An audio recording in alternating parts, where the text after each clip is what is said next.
morning. I just read Hosea 1. All the family's still sleeping. I have to get to work early, so I'm in the garage. I'm trying to be quiet.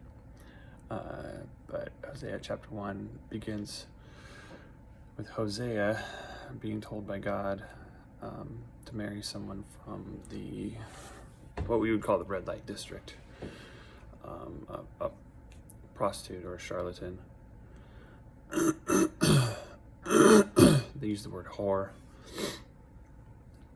and I think that symbolizes Israel and how Israel tends to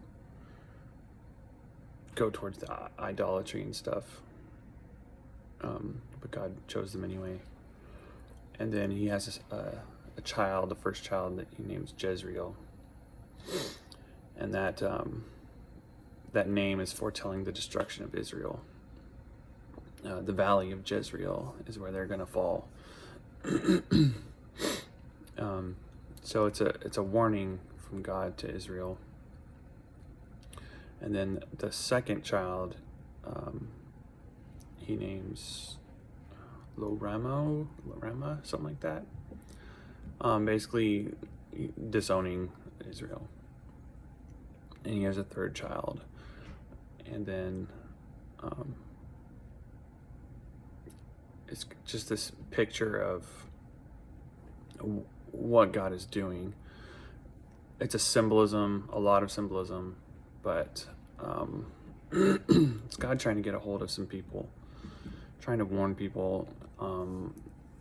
And what strikes me is he didn't have to do that. He didn't have to try and stop them from doing what they're doing at all. He didn't have to give us his word, but he did anyway. It's just a constant flow of grace, and it pains me that other people can't see it. Actually, burdened very heavily for some of the people I'm working with, and they just can't see the God's beauty and his grace. They're swimming in it, and you can't see it.